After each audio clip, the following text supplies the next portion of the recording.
So I am getting ready for a date night in since it is quarantine and social distancing. It's Saturday, so I figured why not wear a little makeup and do my hair? It's been a while. So I'm just going to get my hair setting. So basically I'm just getting my part cleaned up if I can. And I am going to give myself just some volume and a little bit of a curl. My hair is quite short and this is just how I woke up in the morning. But anyways, this look is just very simple to do. I'm using, I believe this is an 1 3/4 barrel, which is nice for just nice loose curls or just giving yourself some body. And I'm going to be using Amika's Flexus Touchable Hairspray. It's a working hairspray. So a lot of people ask me, what is a working spray or how do I get my hair curls to hold? You got to use a working spray, especially if you have hair that is hard to curl.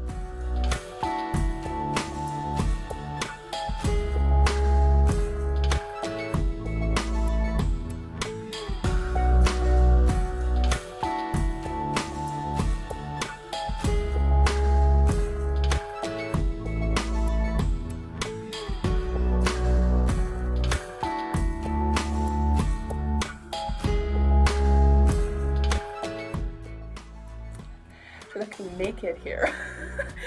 Anyways, so now that I've got my hair cooling, I'll just kind of briefly run through what I just did. So I sprayed each section with my working spray, and then I combed it through. It's really important to comb it through. You don't want to have your iron go on wet hair. It actually causes a little bit more damage to your hair. So I always comb the product through, and that way it dispenses the product thoroughly through that section that you gathered. And then because I want height here, I take let me grab it here. I take the curling iron and I hold it this way to give me some height. It's really important to think about how you want your hair to look in the end. If you want the curls to go away from your face, then you're gonna want to have your curling iron vertical instead of horizontal, vertical, and then you're gonna go away, turn it away. And then I use bobby pins, because everybody's got bobby pins, or you can use hair clips to put all the main pieces up and in their shape so they hold. So I want them to cool. So you let them cool and then you do your makeup. We're going to be doing a subtle smoky. So I have no makeup on right now. I just have my under eye pads because I'm going to use that to protect for fallout anyways. And I would do my foundation after because with a smoky eye there's a little bit of darker shadow and it could potentially make a muck of your foundation underneath your concealer. So I'm going to start off using an eyeshadow primer. You can also use a long-wearing concealer. I'm using Arbonne. Big Arbonne girl. Arbonne's eyeshadow primer is lovely. It's very lightweight and it's very long-wearing. And so I put it on the eyelid portion of my eye, and then I take my middle finger or index finger and I bring it out. And bring it up a little bit past my crease. Good. Now I like to let my eyeshadow primer set. So while that's setting, I'm gonna do my eyebrows.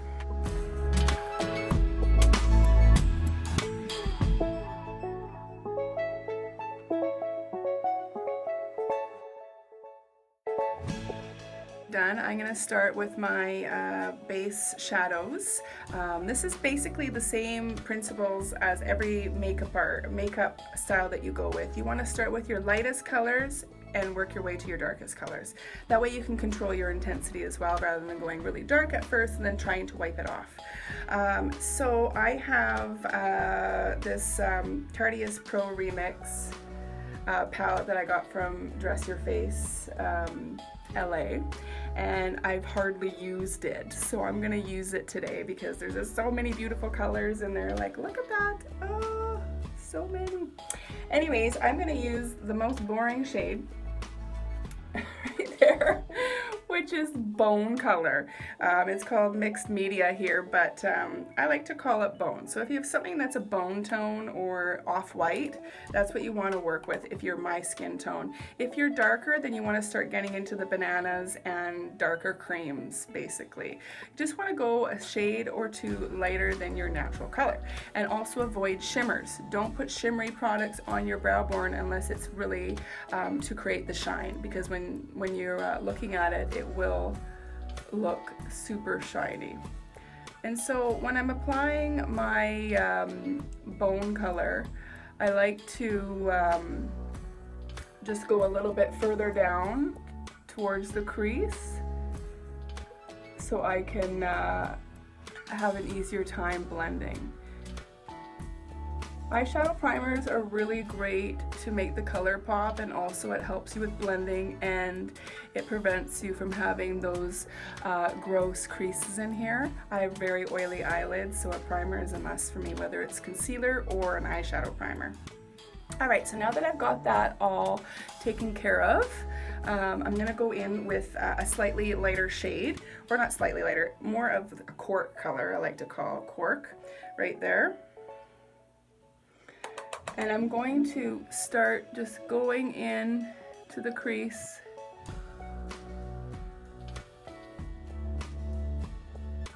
and a bit above. I'm going to turn my light down a little bit here so it's not so intense. There we go.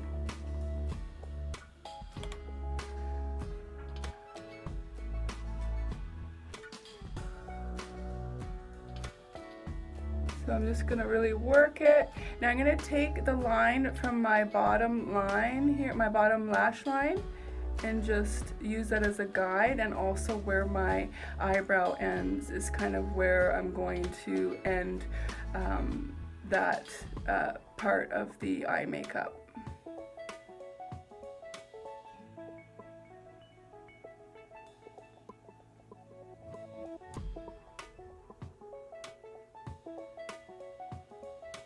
Now my eyes are slightly further apart, so I have far set eyes. So to bring my eyes a little closer together, I do a little bit more shading in here, right under the eyebrow area. Now if your eyes are closer together, you would want to highlight instead to make them seem further away. I'm going to continue with this, and I'm going to go into another shade darker as well.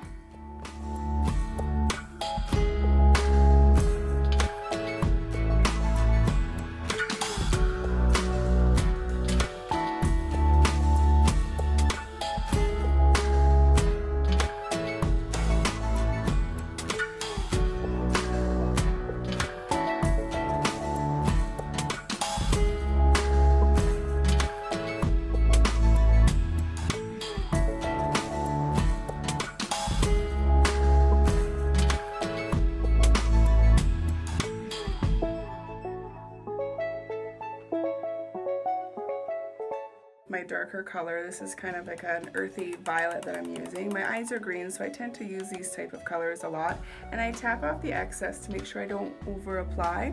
And I'm still using the same fluffy contour brush, but I'm just patting it in the outer corner,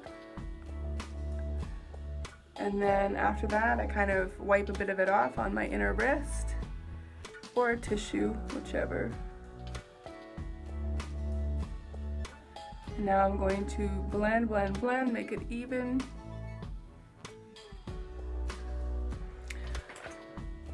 So this side is looking really blended and this side is not. So what I'm going to do is take some of the lighter color that I used in the beginning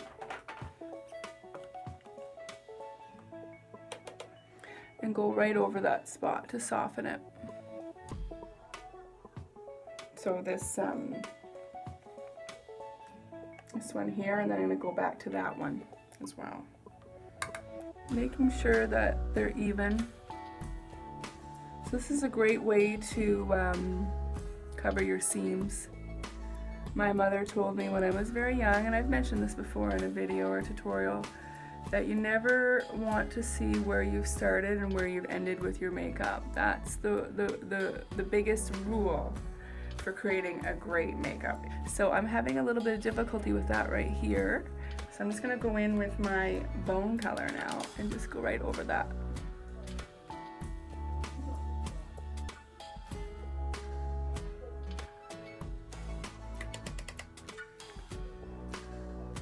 Which is something I would be doing anyway, just to brighten up the brow bone again.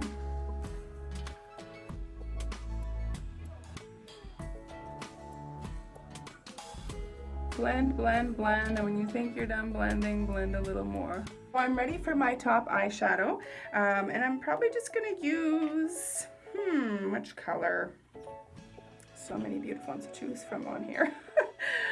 So when you're applying your eyeshadows, a fluffy brush is something that you can use to apply the shadows that you have above the crease. And then below the crease, you want to use something a little more dense so you can be more precise with your application.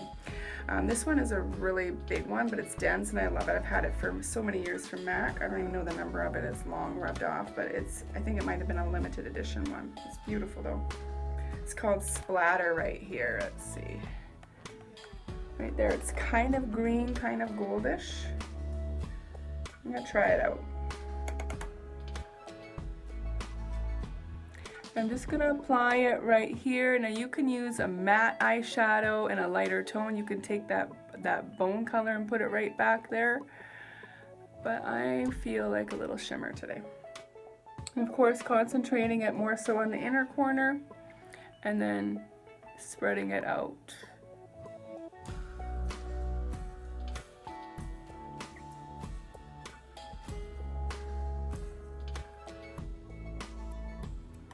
All right, so you can darken this as much as you'd like. I'm gonna leave it right there, and then I'm going to do my eye makeup, or sorry, my foundation and everything. So I'm gonna do that real fast, and then we'll come back and finish up the eyes.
So I've already done a little bit of cleanup on this side. It was starting to get a little bit too low, so I'm gonna do that with this side as well. So right here is an area that I don't really like. I don't want to see that. I want to clean that up a little bit. So I'm just using a regular Q-tip, and I'm just slightly and very lightly rolling the product off, kind of up as well, and that made a big difference there. And then there's this spot right here I want to try and take care of, but I also haven't waxed or tweezed my eyebrows in a while, and that's also what I'm seeing there. So you might want to tweeze your brows before you do this. I did not do that. So just doing a little bit of cleanup. Now I've taken those same first two contour colors and I've done it on the bottom. And I like using this brush for the bottom. I think it's really pretty to have a softer look here color rather than having like a line of eyeshadow. So as you can see, I have, let me zoom in there. I have just kept it super subtle, and then as I darken under here, I'm going to get closer and closer to my bottom lash line. So my lighter color, I'm a little bit more exaggerated with it, and then the next color I go a little bit more in, fine tuning. That, like, what you're doing is you're deepening your eyes. So the darker colors are just defining more and more. So you just want to keep going in and softening, and I bring it right up here, almost a little more than 2/3.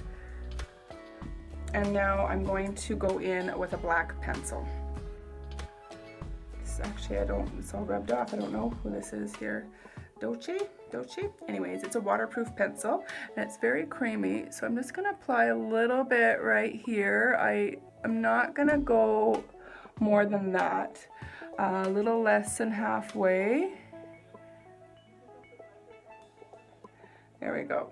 And so what I'm going to do with my brush, I want to use something that's a little denser. So I'm using a rounded contour brush. And I'm just going to now go over the creamy product before it fully sets.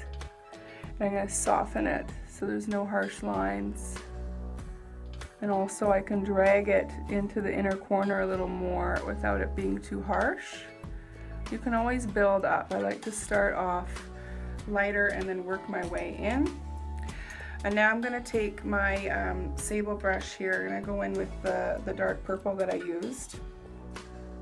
And just like the slightest little amount, I'm also going to tap off the excess. I'm just going to go right over top of that black pencil.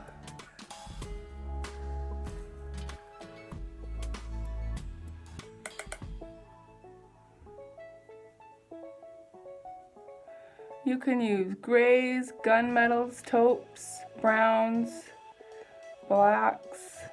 You can even do a smoky violet eye.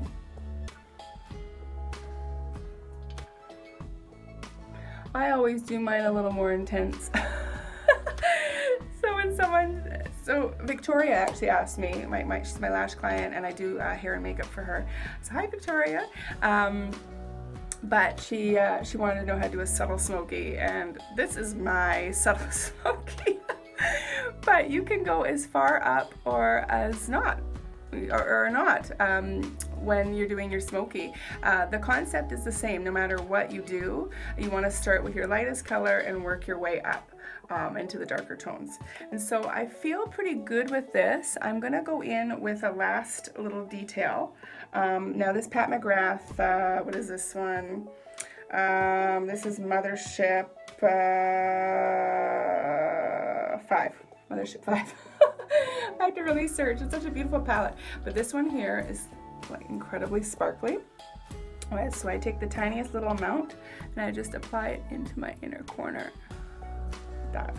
It's got a little bit of yellow in it, so it works with that green shimmer. It actually works with everything I've used here.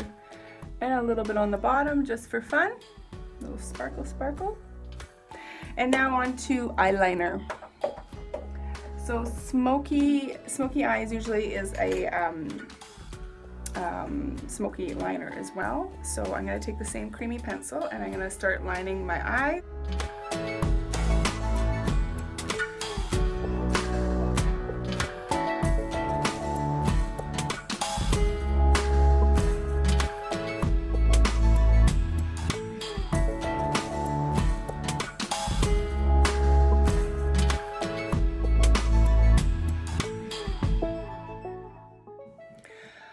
So I'm all done with my eye makeup. I'm going to crimp my lashes because I don't have lash extensions anymore. Oh man, how I've missed my lashes. Ugh. But if you'd like to try and put some strips on, I highly recommend it. Now I have some Cassina lashes. These ones are 805. I love them. I actually had a really great pair of House of Lash ones, but I've lost them somewhere. I don't know what happened. So anyways, these ones are the next best thing. And I've worn them a few times already, so they're already trimmed to me. But you want to make sure that when you're reusing your lashes that you remove any previous glue from before, for a couple of reasons. You know, you don't want to give yourself an eye infection or give yourself a sty. You want to keep your lashes clean if you plan on wearing them a few times, and a lot of them you can wear a few times. So I'm just going to kind of tidy that one up a little bit, make sure there's no glue on there. And before I do that, now there's a few things you can do with your lashes. You can put your mascara on first, which I'm going to do. Or, where's my mascara? Where'd you go? Oh, there it is. You can put your mascara on first, or you can put your mascara on with your lashes. These lashes, I want to keep them from getting gunked up, so I'm not going to put mascara on them, and I'm not going to cake my lashes because I don't have super light lashes anyways. This is just enough just to get any of the fallout that's been on them. I have this burgundy mascara that would look really good with this too. Can also do that on top. I like to go in with the black mascara first and then put the burgundy on top. Alright, so let that dry. Okay, so one of my favorite tools is this one right here. It has taken a beating. I found it at the dollar store in Coquitlam here, right on Westwood Plateau, and I've been using this ever since. Like, I bought a few of them just to make sure in case I lost one, I had one. But they are amazing tweezers. So basically what I do here is I take my lashes and make sure that there's no glue or anything on them, because then you won't be able to get your lashes off of them. The reason why I like these so much is because they apply even amount of pressure and they get your lash down even right down there where it's so hard to see when you're doing it yourself. I'm going to use a latex free glue. This is a House of Lash glue. It dries clear, and I'm going to put the thinnest layer on here. I want them to dry fast, so you want to get them super tacky. Okay, so if you put a little bit of glue, it won't take long at all. And so basically I take these lashes and I hold them up like this because I want them to sit like this. Whoops, and then I went and got it on my eyelid. Whoops.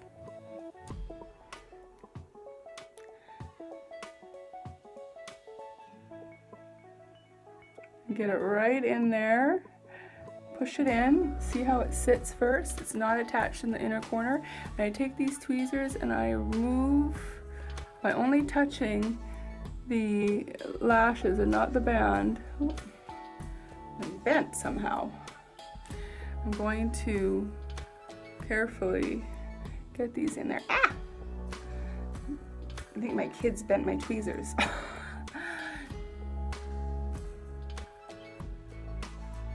I can't seem to grab them because they're bent.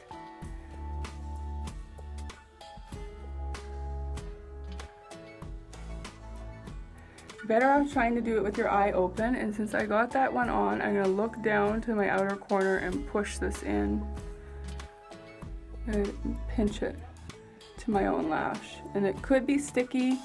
This is how you really know it's on there, especially the inner and outer corner. And then I'm going to fluff them up right away.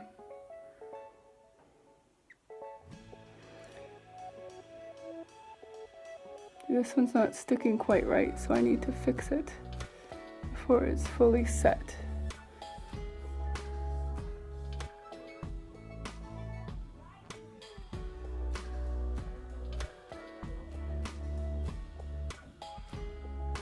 I'm pushing it in. Okay, ooh, nice to have lashes back. The nice thing about strip lashes though is that you can just take them off at the end of the night and give your face a good rub. Give your eyes a good rub. Take your makeup off a lot easier. All right, same thing with this one. I'm going to get it right in there. So I'm gonna you wanna keep your eye open. So it takes practice and it is strategic. Again, doing it up here.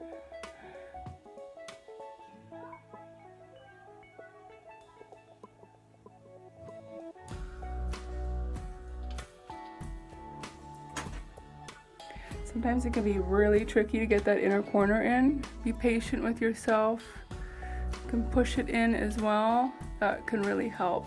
Now that I've got it in place, I'm gonna pinch it right away. And pinch it all the way along.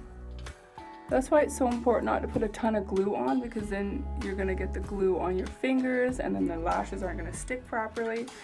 There we go, I got some lashes. Ooh, that makes me happy. It's been a while. I don't think I've worn lashes for a month. I don't think I've worn makeup for a month. Anyways, so I've got these lashes on, they're drying. In the meantime, I'm just gonna fix up anything, like just do some fallout cleaning, blend any last minute stuff. All right, much better. So now that that's all done, I'm going to pop on a lip color, something soft because I put a smoky eye on. This is Pat McGrath Lady Stardust. It's the Blitz Trance lipsticks. They're in the gold. This lipstick is gorgeous. It's one of my very favorite. It's like the perfect pink for me.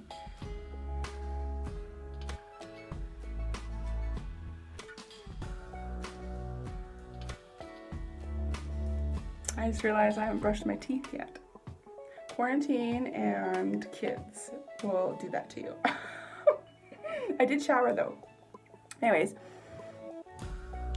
got my lips done, and you can pop on a little tiny bit of gloss if you like. It's in the center. Gloss is a great way to make your lips look bigger. I don't like to put a ton on, just in the center. Nice juicy lips. And that's pretty much it. I think I'm done. Let's just take out the hair and see how it all looks together.